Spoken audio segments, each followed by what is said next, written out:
Hello, and welcome to today's webinar, MMCF 2030, a vision for building resilience and accelerating regeneration. Today's presentation will be recorded and sent out to all registered participants and also will be posted on the Hub. We will have a Q&A portion at the end of the presentation. You can type your questions into the question box on the webinar doc.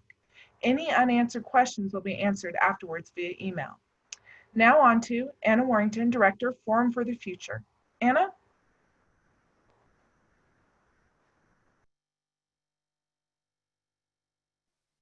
Thank you, Rose. And thank you everyone for joining us today. As Rose says, I'm Anna Warrington. I'm Director of Forum for the Future in India. I'm speaking to you here from Mumbai. Thank you again for joining us for this second webinar today. We're going to be covering, if I can change the slide, yeah, great. We're going to be introducing you to the new man-made cellulosic fibres 2030 net positive vision. I am delighted to say we have some great panelists, some great speakers for you today. But more importantly, I think the people that are of the most importance on this call are you.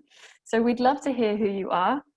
So please do share in the chat right now your name, the organization you're from, and where you're dialing in from.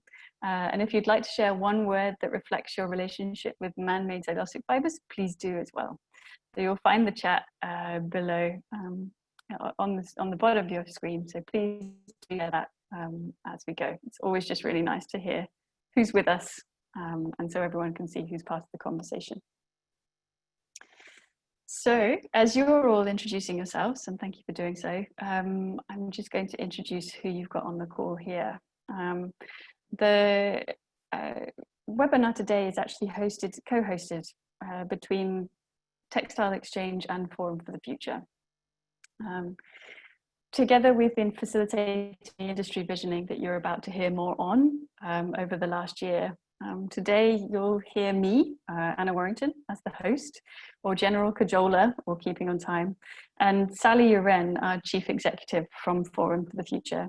In case you aren't familiar with Forum, we're an international not-for-profit based in Singapore, India, the UK, and the US. And for over 23 years now, we've been working in partnership with organizations to accelerate the systems change we need towards a more sustainable future. So that's us. And our co-hosts today, as I said, are Textiles Exchange. And you'll all be familiar, I'm sure, with Textiles Exchange because they're such a powerful convener. They're a global nonprofit with a focus on fashion and fiber industry transformation, with a real emphasis now on their Climate Plus strategy. If you're not part of their networks already, please do explore their website for how you can benefit from their many knowledge resources and the roundtables. Today we're joined by Lorraine Pepper, the Managing Director of Textile Exchange, as well as Simone Cecil, who's the face of the MMCF stream at Textile Exchange. You'll probably recognize her, and she'll be gathering your questions for our panelists later. We're also joined by Prerna Pandey, who will be taking notes, so we can follow up on anything that we can't answer today. So we'll make sure that we get back to you, and thank you, Prerna. And you've already met Rose Johnson, who is our tech guru today. So if you have any problems whatsoever with the technology as we go, please do just write that in the chat, and we'll get right to you. So, why are we here? This webinar is the culmination of a year of work by the man-made cellulosic fibre industry and their stakeholders to 2030 to state what the MMCF industry can contribute towards the many challenges we face right now. MMCF, for those that aren't familiar with the term, are the fibres that are developed from plant cellulose after processing it into pulp and then extruding it into fibre.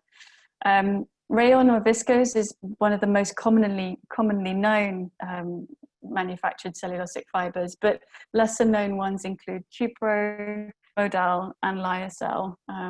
So they have a really wide range of uses, but are gaining increasing prominence, particularly in textiles, as well as beauty and personal care products, such as wipes and sanitary napkins. And these are taking off right now in today's, in our current situation. Today, we want to share an overview of the vision that has been created by the industry and its stakeholders. We want to share some of the challenges and the opportunities, lift the lid on some of the conversations that you only hear snippets of on the issues and the potential of man-made cellulosic fibres, and to hopefully inspire and empower you with the information you need to take action on this important area. So I hope that matches why you think you're here and everyone's in the right place.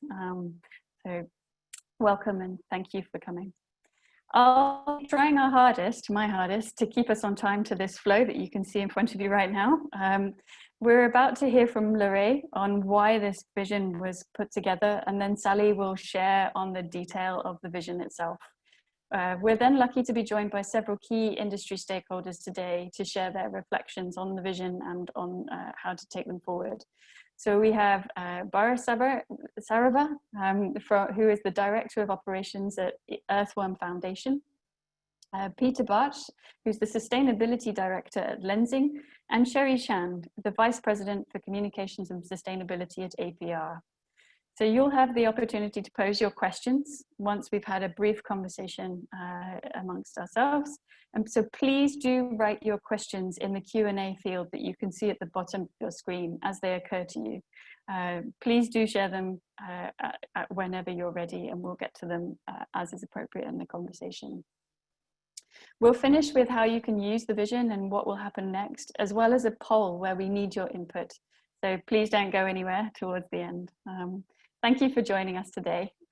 Really appreciate your time, and hopefully you'll find the session useful in understanding the future of MMCF.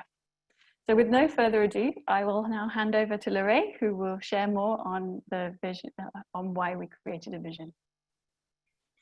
Yeah, vision is so important. We aren't going to get to where we want to go if we don't have a clear vision of where we want to be. And so man-made cellulosics has got really great opportunities in how we address the future in creating opportunities for mitigating climate risk and challenges, and as well as the opportunity that can be played in circularity and taking different waste streams and turning them back into usable fibers and materials.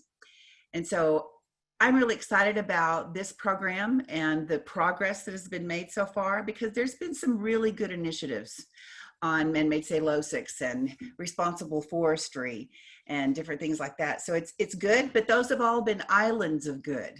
And so it's time for us to move from that islands of good activity and that kind of collective action to really connected action, to where we have aligned strategies, where we can really leverage the work that we're doing. We have eyes wide open, knowing the challenges that we have to take care of in order to achieve this common vision. And so Sally, I'm going to turn it over to you to tell us what we've learned and how we move to a connected, strategic, aligned strategy. I'll do my best. In the meantime, I want to just tell you a little bit more about how we built the vision, and just to introduce the different elements of the vision to you all on the line today. So starting with how the vision was built, it really has been a packed and eventful last 12 months as we've worked with the industry across the whole value chain, from producers, suppliers, brands, non-profit organisations, to really articulate the vision that I'll share with you in a moment. The approach has been very deliberately participatory. These 50 organisations were initially involved in in-depth research and interviews, so we spoke to many of you as we went into the visioning workshops themselves. There was an in-person vision building workshop in Vancouver in October last year. And we then created through that the outline of the vision, which we then took into a second set of visioning sessions online by this point, because COVID was already playing through the system, but still really successful in getting input into the outline vision with a predominantly Chinese group of stakeholders, where we used the virtual workshop to engage this really important group of organisations. That then allowed us to create the vision, and we were then really keen to make sure that the vision was really representative of the views and opinions of those in the industry. So we then went into quite a in-depth testing and refining phase where we took in absolutely hundreds of comments on the vision, dealt with them all, and have got to where we are today, which is encapsulated in the next slide, if you wouldn't mind, Anna. The vision itself has 5 key areas which we think need to really be addressed in order to drive this vision for resilience and regeneration. And effectively, the vision is really underpinning this ambition for a net positive man-made cellulosics industry. And by net positive, what we mean is a man-made cellulose industry that puts more back into the environment, more back into society than it takes out, and is also economically prosperous. So really bold ambition, which is really a pathway for building resilience and accelerating regeneration in the industry. The 5 elements will vary in their familiarity, and in a moment I will take you through each 5. But critically, just addressing these 5 areas on their own won't deliver this ambitious vision. We also need to tackle what we're calling the enablers, and I shall share those in a bit more detail in a moment. So if we could move on to the first area, please, Anna. Regenerating ecosystems. And many of you will be familiar with these thematics within this area because a lot of attention has quite rightly focused on the sourcing of man-made cellulosics. Within this area, we're really articulating 4 main ambitions. 1, to protect primary forests, to conserve remaining areas of primary forest, and particularly high carbon stocks. A real focus on ecosystem restoration. That's really at the heart of this particular ambition area. And a bold ambition for the value chain in man-made cellulosics to be carbon negative, so to really unlock the potential for carbon sequestration. And for me, what I think is really critical about this element of the vision is the fact that we are advocating for a landscape-based approach. So shifting from single commodity management to understanding that the forests are next to communities, the communities are part of forests, and that actually we need to look at a jurisdictional approach to how we drive sustainability in a particular context. So that's regenerating ecosystems. The next area, again, will potentially feel quite familiar. So this is providing the cellulosics with zero harm. And here, this is a real continuation of the great work that's already been happening within the industry. So driving towards zero emission production, driving zero discharge and minimal use of hazardous chemicals, really looking at the opportunity for closed loop production systems and reducing freshwater withdrawal. So some of this again will feel familiar, but what we really want to do is to really accelerate the ambition in this area. The third area is very linked, which is around circularity. And this is really recognising the fact that already today there's lots of activity around next-gen feedstocks, lots of experimentation with circular business models. What this area of the vision really addresses is really leveraging that ambition and scaling some of the great that we see today. So really moving to zero textiles in the waste streams, really generating a truly circular industry, and recognizing that if we're going to do that, we need to incentivize that. So what are the right policies, regulations, incentives that will really help deliver circularity, and recognizing that consumer behavior change is part of that. We ran another of these sessions earlier today, and that question around engaging consumers came up in the conversation and is really critical. Thank you, Anna. The last 2 elements of this vision on their way. The second 2, the 4th and the 5th areas, the last 2 I want to go through today, really reflect areas that the industry needs to address, but perhaps is far less on the radar. Historically, the effort has been much more on the environmental impacts of the industry, but we think in order to really unlock the ambition of the industry, we need to pay equal and due attention to the social side. So the 4th area is around creating prosperity, really looking at how can we drive equitable value distribution through the value chain. How do we make the living wage a reality in the industry?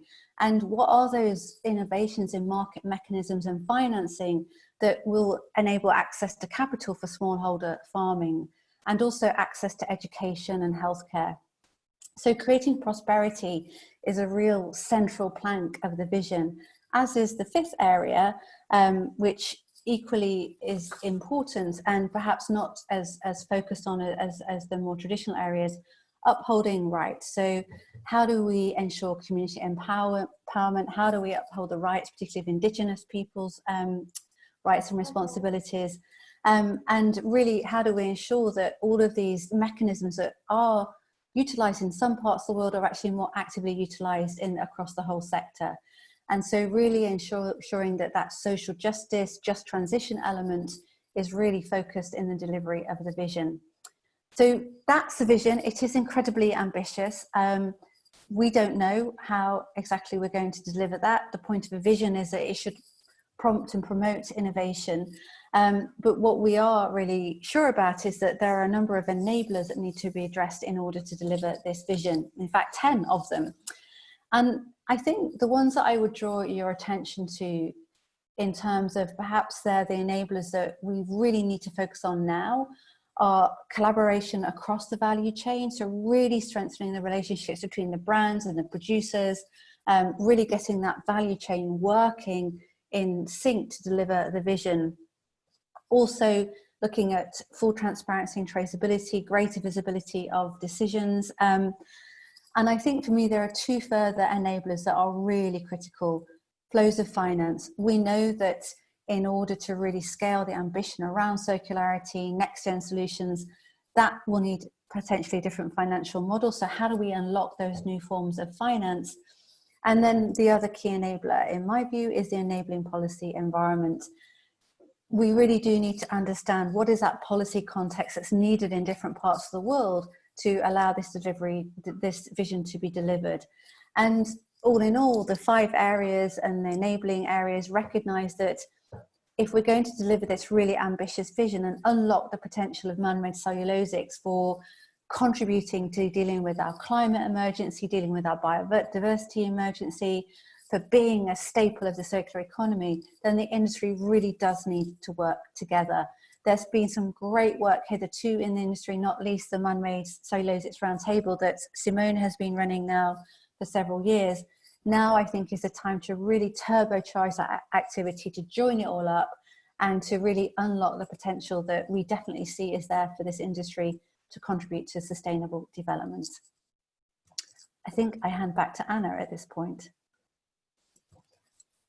You do indeed. Thank you very much. And I'd just like to say thank you to the first person that entered a question into the Q&A. Please do enter your questions into that Q&A function as they come to you. And thank you, Lorraine, and thank you, Sally, for giving us a great introduction. I'm just going to take us back to the slide so that we have it to refer to. And then I'm going to introduce you to 3 people who will join us for the discussion now. I mentioned them before we kicked off, but I'd like to introduce you to Boris, who's the Director of Operations at Earthworm Foundation. And I'd like to introduce you to Peter, who's the Sustainability Director at Lenzing, and to Sherry, who's the Vice President Communications and Sustainability at APR. So 2 of the most significant producers of MMCF and a very well respected independent voice who's been working with the industry for quite some time, possibly more time than would be fair to share. So we're very grateful. Thank you, all 3 of you, for joining us today. I'm sure that the participants are familiar with many of the organizations they work for, but can I ask that when you share your first response to the questions that I will ask, you could just give maybe a 2-line explanation of the organization that you work for so that everyone has the context that from which your responses are coming. So yeah, just a quick reminder that to put those questions in the Q&A again. You will get the chance to pose questions to our 3 speakers, and you'll see why it's a great thing to do over the next few minutes. just a quick, actually, on that, I should remind you that the session is being recorded and that we will mention your name potentially as when we mention your question. So just to be fair and to make sure that you're mindful of that as we go forward.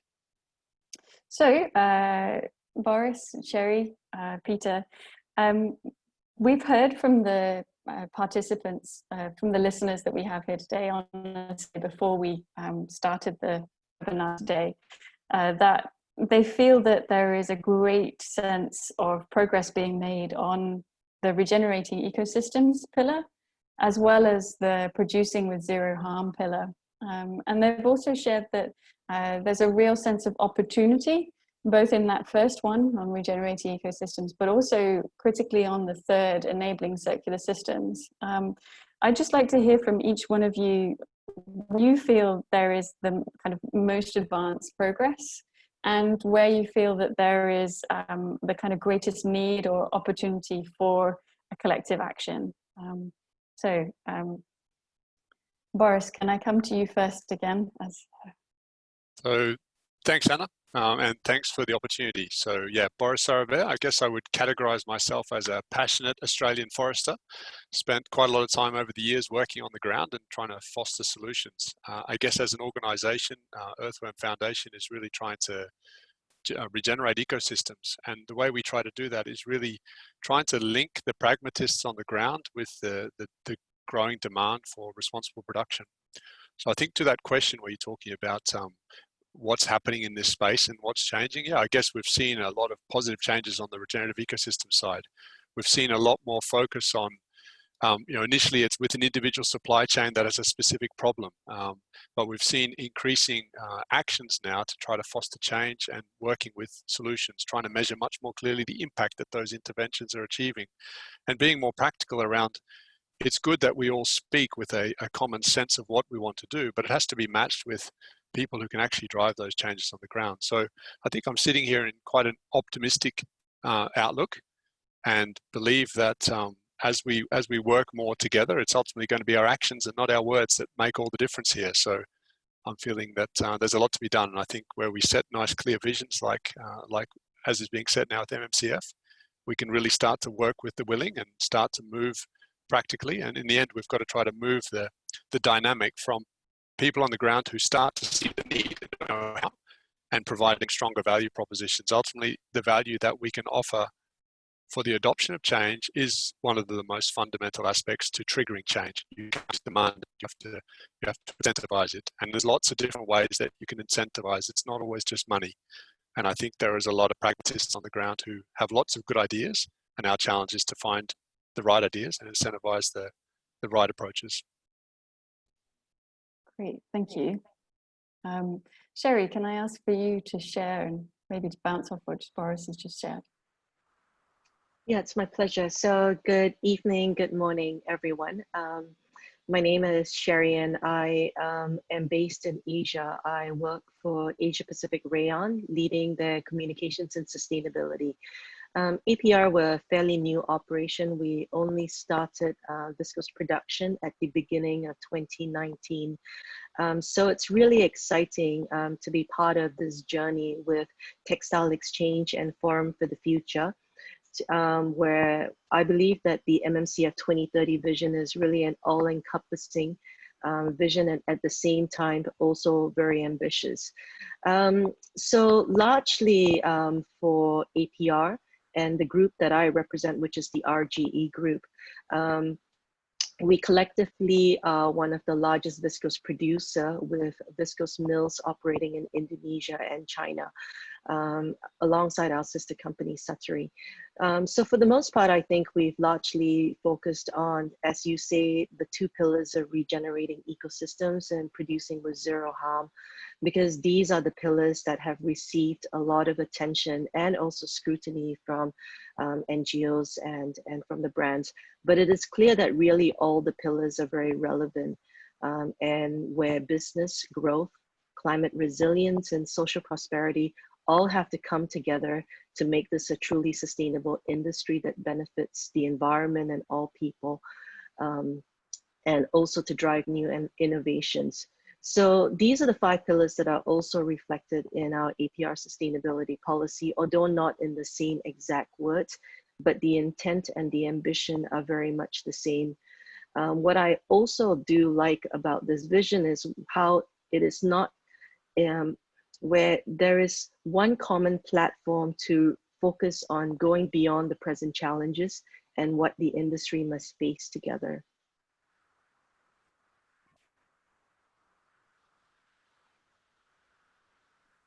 Thank you, Sherry.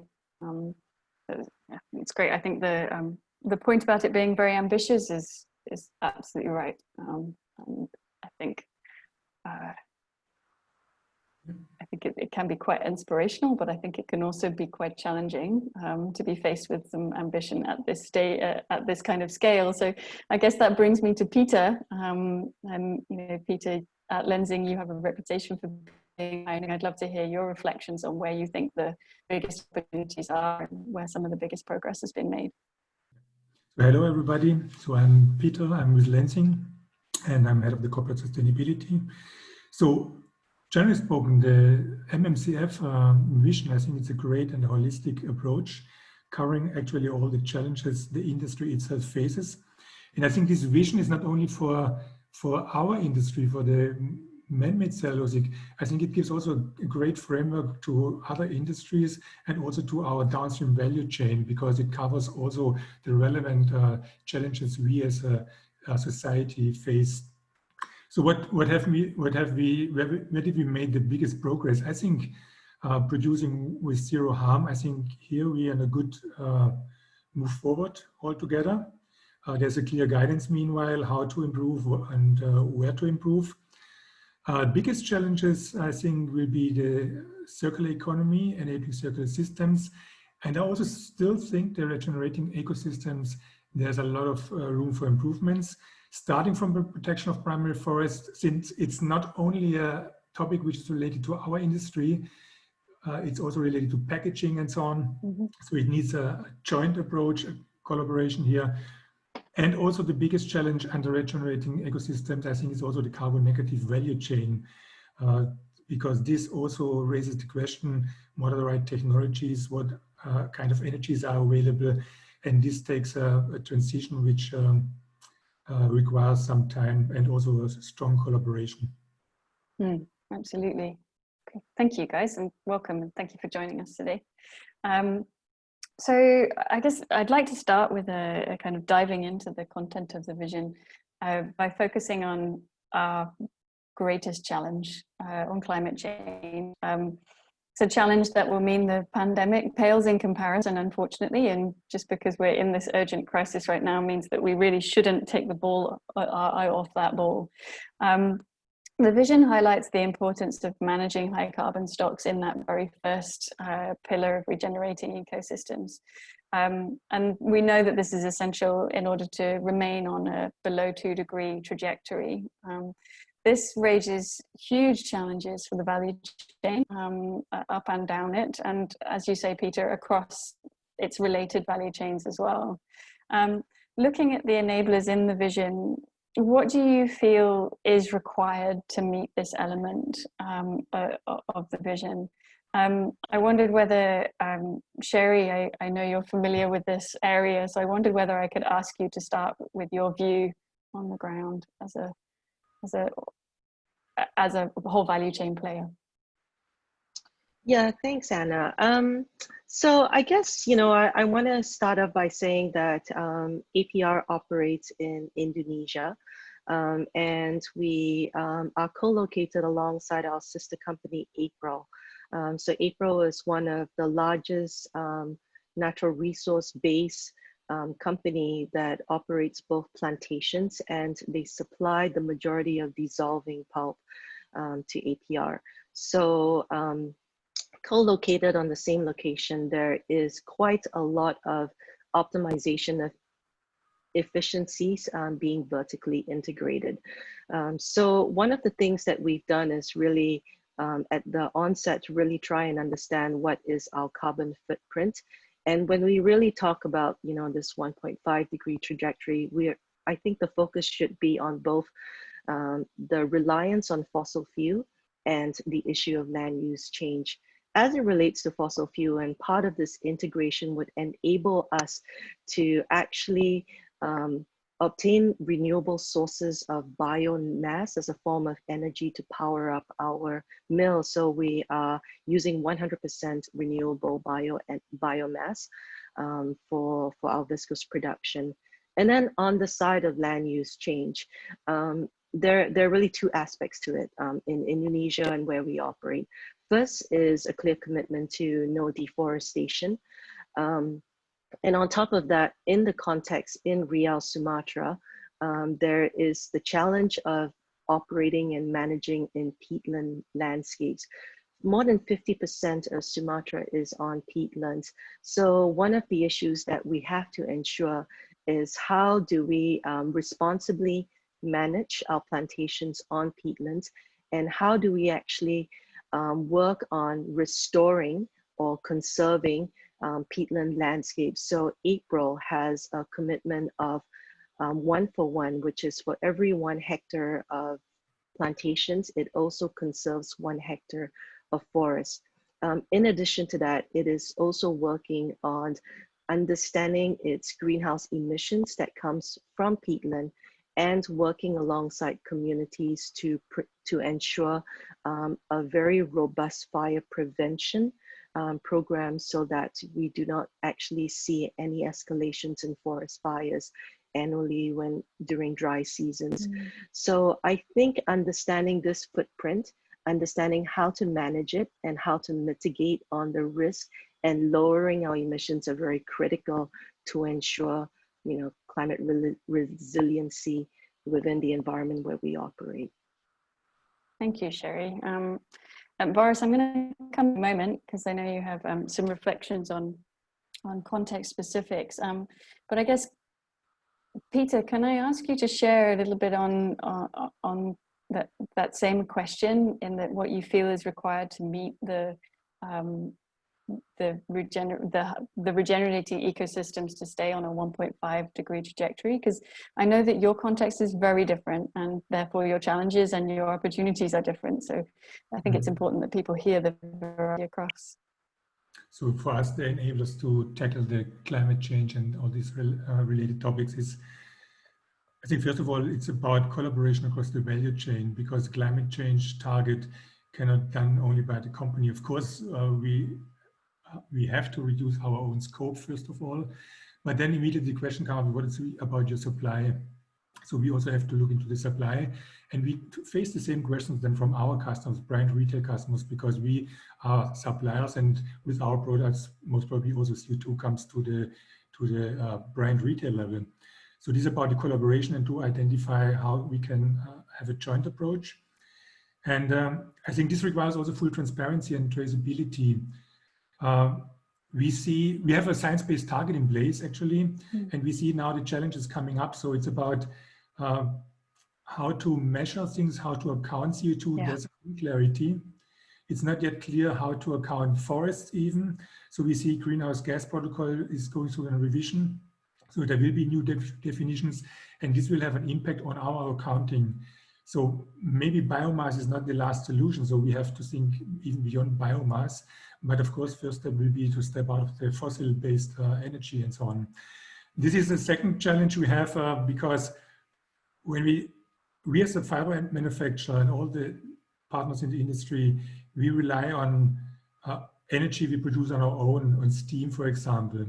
And this is mainly based on coal. So when we want to switch to electricity, where you can buy in maybe more green energy, you have to change technology. But how to finance technology? This means we also have to engage the finance.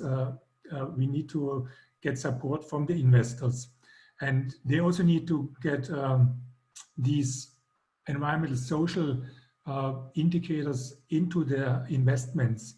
And I think one of the approaches we think is the right thing to do is this action plan from the European Union, this financing the sustainable growth, because this requires, again, a long-term thinking, and we need this long-term thinking from the investor side to be able to invest. And here we also need then, of course, the support from our customers and downstream value chain to make it happen. So these are the Absolutely. enablers. And I think this also requires a policy and policy advocacy to drive it from the nations. Yeah, I think you tied them all together very articulately. Thank you.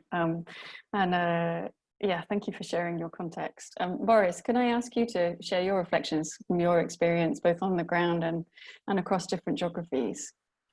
Yeah, so maybe to take off a bit where you were speaking about, Peter, you know, in the end, I think, yeah, like the Green Deal and those sort of aspects that are occurring are great because they're putting more emphasis on the financing side.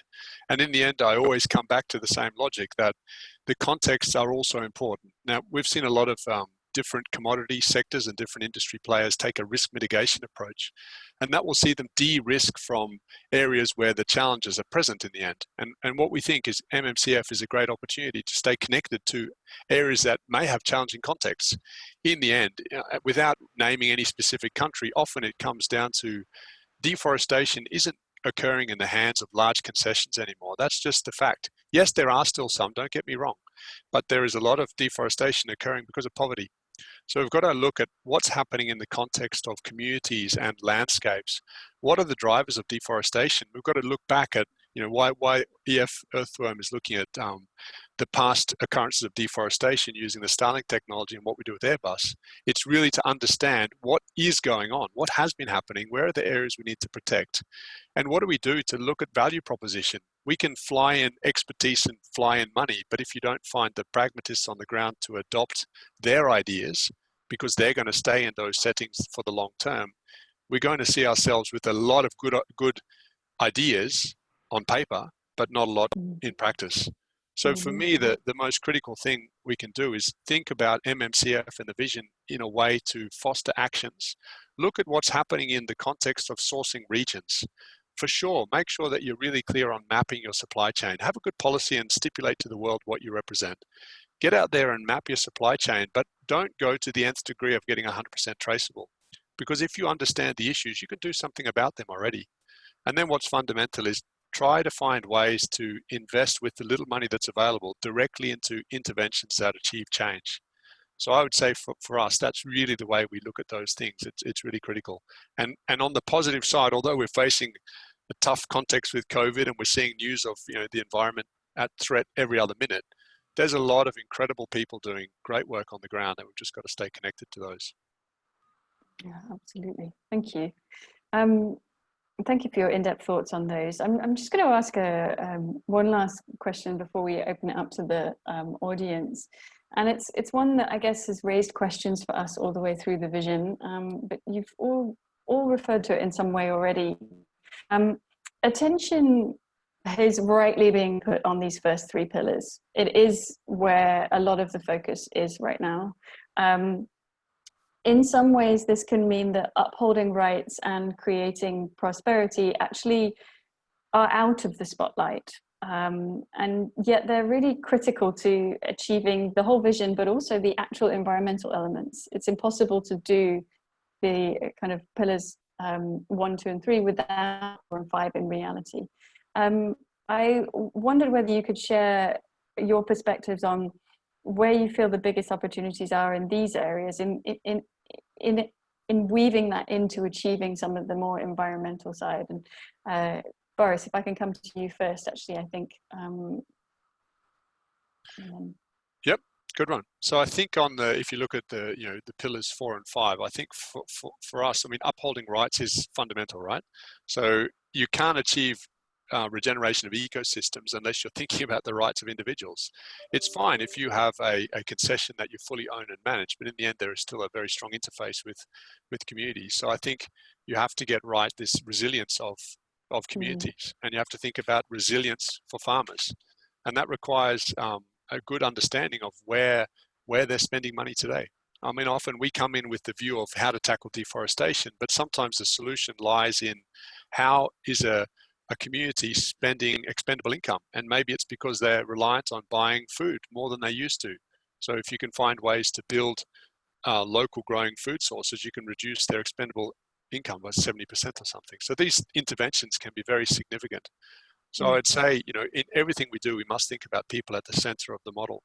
So I think for me, the upholding the rights is really fundamental, because if you have happy people and healthy people, you can fundamentally drive resilient ecosystems, because the two have to be seen as one. And I think we have a lot of polarized debates which say, it's all about protection versus development. We don't see it that way. In the end, it has to be a merge of the two. And you can have development that does good things for the environment. We can either look at every tree that must be kept standing, but if you've got a hyper-fragmented landscape with a huge population, and you look at the trends of deforestation, we have to accept that some of those areas will become degraded. We can also look at the areas that have important high carbon stocks and do something to get the funding to keep trees standing in those areas and absolutely prioritize it. And that can involve regeneration of those ecosystems, which may be degraded. On paper, they might say it's a protected area with, it's an area fully intact, but in reality, it might only have 20% of its intact forest. So what are we going to do about those areas? And I think we have to look much more at those angles to really trigger change as we go forward. Yeah, and Sherry, can I come to you for some stories on the ground? Because I know that you're working closely on this. Yeah, so, Boris is absolutely right. I guess the way we see it, both development and forest protection are really two sides of the same coin. And they really have to go hand in hand. And what we have seen time and time again is in any one of the programs that we manage, be it in our large-scale forest conservation area, RER, or in the fire prevention, it is really about finding a sustainable source of income for the farmers and for the communities that's going to ensure that they're not actually going to clear land by fire. They're not going to encroach in the forest areas. And likewise, working alongside our communities and ensuring that we're empowering the women groups, for example, through the batik programs that we're working on. It's very critical to ensure that when also lifting up many of these households who are actually struggling economically. One of the things that we have recently supported is a campaign in Indonesia called Everything Indonesia, which is really to support the government on the initiative to improve the textile industry in Indonesia as a whole, and avoid the reliance on import substitution of many of the fiber that's coming into the country. So the fact that the raw material is grown in Indonesia, produced in Indonesia for the Indonesian textile industry, and then working alongside many of the garment makers and the designers to really actually improve the quality of the Indonesian textile sector is really actually very critical to the growth of the country, to job creation at a national level, and also what we're seeing at the regional level where we operate, where we can also create new sources of income, new sources of job opportunity for the communities with new skill sets. Thank you. I think that would resonate here in India with the kind of self-sufficiency narrative that's going on right now. I can see how working for localized supply chain benefits with its challenges, of course. Peter, I'm just going to ask you, do you have any reflections on that particular, on the kind of interweaving of the social factors into the environmental before we go to answer people's questions? Challenges we are facing are depending very much on the regions where we are manufacturing, and so we have not all the challenges maybe other manufacturers have, but I think these environmental aspects and the social aspects you cannot separate. It's one, as Shay said, it's one coin, and I think it's a responsibility of the company to provide access to healthcare, education, also the community well-being. It's in our responsibility where we manufacture that we take care, and also to protect forests and so on, and to integrate also the people there. It's a must because it's how to say, the ecosystem services a healthy environment provides. It's also providing then later on the prosperity to society, to the communities. That's why it has to come together. Absolutely, thank you. It's a, hopefully it's a positive cycle. Thank you for sharing those reflections. We have got some questions. Simone, would you like to share the questions we've got from the participants? Sure. We have quite a diverse set of questions, as diverse as maybe the enablers are for the vision. One I would like to, one is specifically about the pillar number 2, so the component number 2. Ann-Kathrin Scharf is asking what the panelists think would be helpful to build in consideration on fiber production from MMCF textiles and products with producing zero harm, so especially thinking of wastewater and sludge. So probably something about asking Peter and Sherry. Yeah, regarding producing with zero harm and water and so on. I think this is a continuous improvement process. Technology is available. It's a question of implementation, and yeah, it depends, of course, on the technology. But it's a. I think the industry has already know-how and standards available.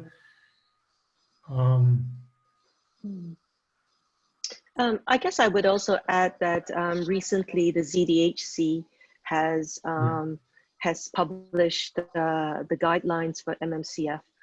So I think it is really good that there is kind of now a clear set of guidelines for all of viscose manufacturers to work towards, which is really towards EU-backed compliance, and really to ensure that we're continuously improving our operations and minimizing on our waste and our emissions.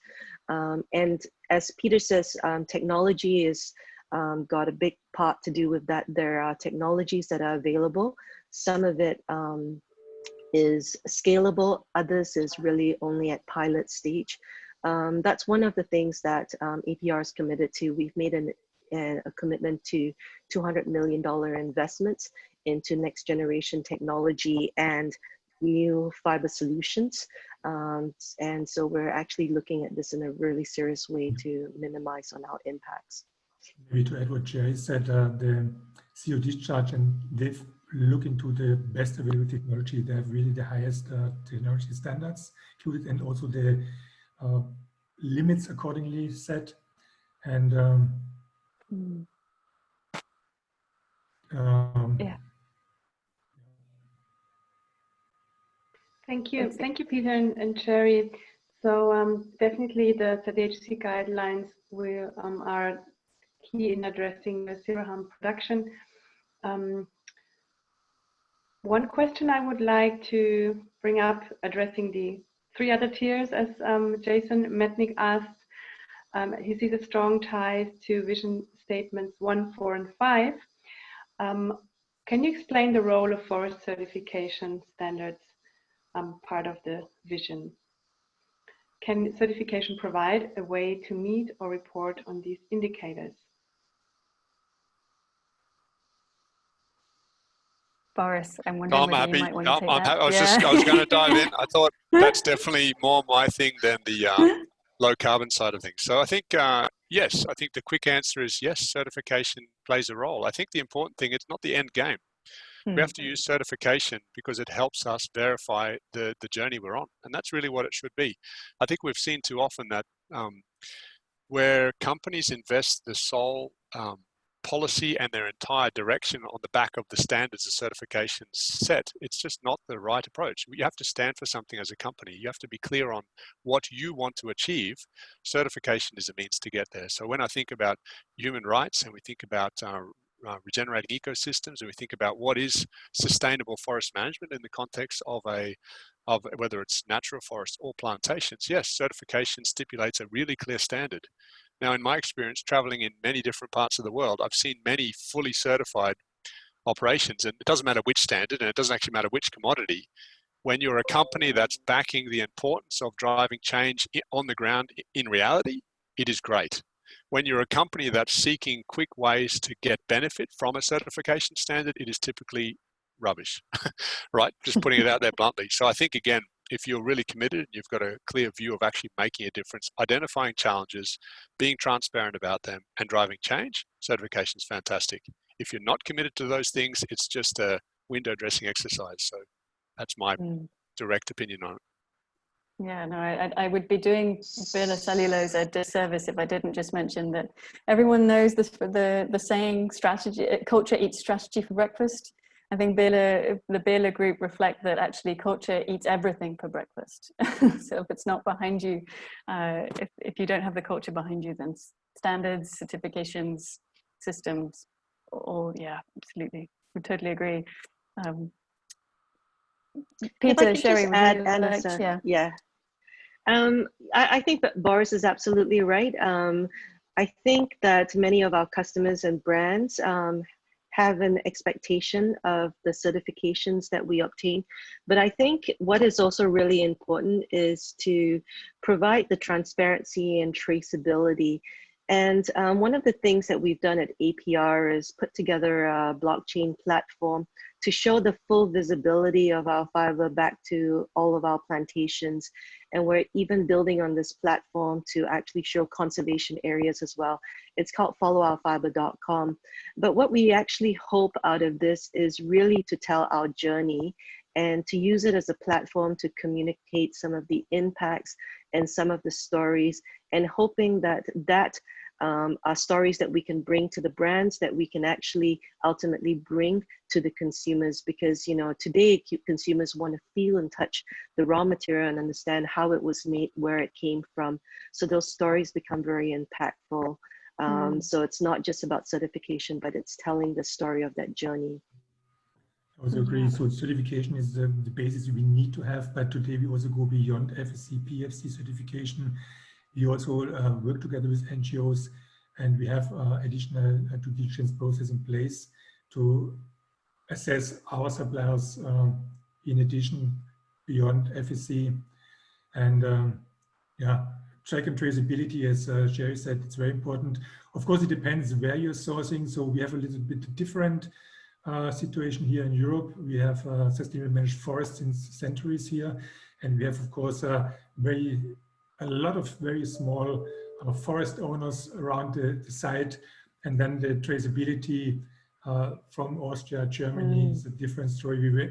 As you have a big plantation where you can say it's from this area, so this is requires more digitalization, and I think these tools are now under development. These blockchain technologies to track and trace it in a better way, but this is ongoing and this will come, and it's important, I think, to have this transparency. Yeah, absolutely. Thank you, guys. I think we have room for just one short last question from the audience. Simone, would you like to share one that we can answer? One that is definitely about transformation of the sector is also addressing the next generation of foresters. And is there a way to get the knowledge to the student body, and how can they become different foresters? And is there initiatives, and does the initiative play a role? Would anyone like to share their thoughts? I know there's forest schools. I can share some thoughts. Would you like to go? Gentlemen first. No, ladies first. As a forester, I think it's fair I let you go first. Okay. So I think one of the things that we do see as part of perhaps the transformation of our group, RGE, is really the shift from a volume-based business model to creating more value. And that's why, as a group, we've invested from pulp mills to dissolving pulp mills, and now to viscose, and actually going further downstream into R&D development, because we actually see the need to continuously evolve and transform this industry and provide more value creation. And likewise, I think that's very much a similar narrative for many of the forestry schools. What we have seen is that many of the traditional forest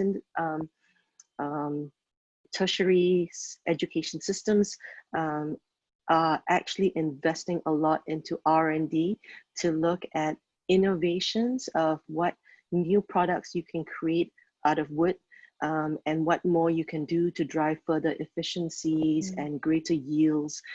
So I think that, you know, for this industry to really survive, you really have to drive more and more innovations and more efficiencies to become relevant. Thank you.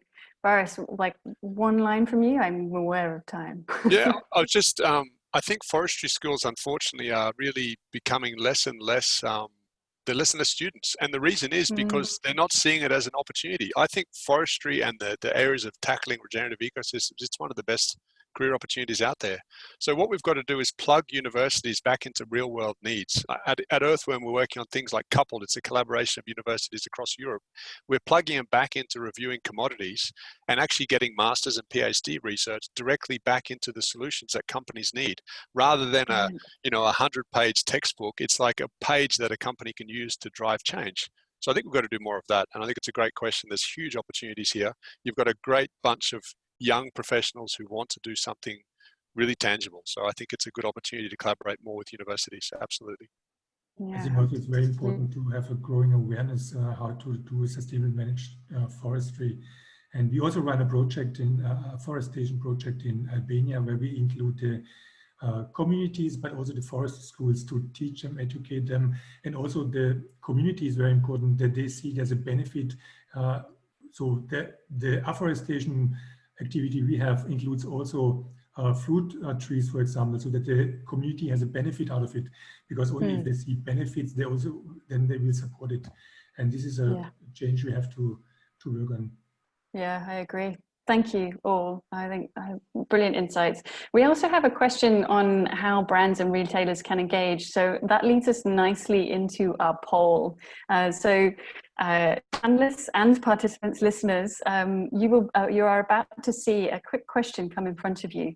And this is a question that's very much at the forefront of our mind, taking this vision from just a document on paper to real life action, even beyond what is happening right now today. So we'd love to hear from you. To what extent might your organization get involved in the delivery of the vision?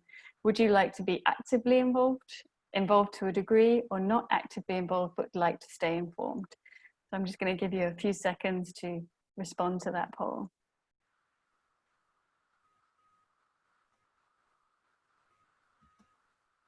Okay. And Rose, when you think you're ready, please do share the results. I love this part of the webinar.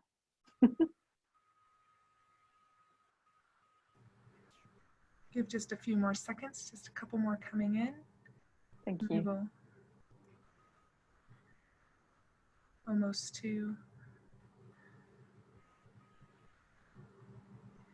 And one or two more. Just right at 1%. Great participation. Ending poll now. Thank you. And sharing those results. Oh, great. Well, you guys are a lot more participative than our previous webinar. So that's nearly 50% that would like to be actively involved in taking this forward. Thank you so much. And great that everyone would like to stay involved in some way. Thank you so much for sharing that. What that tells us is the level of energy for taking this vision forward right now. We're obviously in the middle of a pandemic. The industries that man-made cellulosic fibres is part of are facing challenges, but I think that's encouraging to hear that everybody sees this as the moment to take this forward.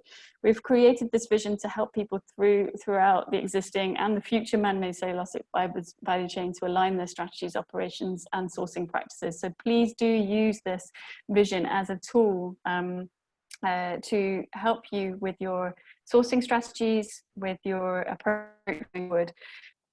Please do also join us and continue this conversation by joining the Textile Exchange Hub. There's a link on here, on this in front of you, and in the chat itself. Prerna has shared their contact details. If you'd like to join that hub and continue the conversation, please do that. If you're not already involved in the initiatives that are leading the way in the areas of the vision, please do explore them. We've mentioned ZDHC, likewise Canopy and the certification studies bodies. I think it's well worth you exploring them as options in taking action going forward if you haven't already. More collectively, Textile Exchange's MMCF Roundtable and Hub will act as the space to review progress, set objectives, and learn together and move towards the vision. The detailed implementation mechanism of the vision will be very dependent on how the value chain actors dedicate resources to this work. And it's really up to the industry to decide how this can be taken forward. That's what we wanted to hear from you in that poll. We're looking for partners who want to drive this ambition forward, experts in the areas of the vision, as well as organizations who share the desire to accelerate progress and are willing to collaborate and to provide resource. So please do continue to be in touch. You have our contact details, so please do reach out to find out how you can be involved in more. We recognize that this is a hard time, but I guess I'd just like to invite Sally and Lorraine to share as the last reflections, why now is the time to act on a vision like this? I would just like to say that these challenges, they are urgent. COVID has diverted our attention, but these issues around climate, biodiversity have not gone away. We're in a moment of major disruption. With major disruption comes an opportunity to really think differently. So I think that for me is why the time is to really activate this vision. And I would concur on that and just say that we are going to have to reemerge differently. And so now is also the opportunity to push the reset button in a different way and make sure that we have the long-term priorities that we know will make the positive impacts we need to make by 2030. So while we're pushing this reset button, let's do it in a way that's really building the future in a proactive way. Yeah, thank you both. So thank you everyone. Thank you to our excellent panelists. Thank you to our speakers. Thank you guys for the excellent questions that you've and for listening so hard and attentively today. We'll be sending out a short follow-up and please do continue the conversation on the Textile Exchange Hub. Thank you everyone. Heartfelt thanks before we say goodbye. Thank you to our speakers. And thank you for participating in today's webinar. As a friendly reminder, all unanswered questions will be answered via email, and an email will be sent to all registered participants with a link to today's presentation. That concludes our webinar. Thank you. Goodbye. Thanks. Bye-bye.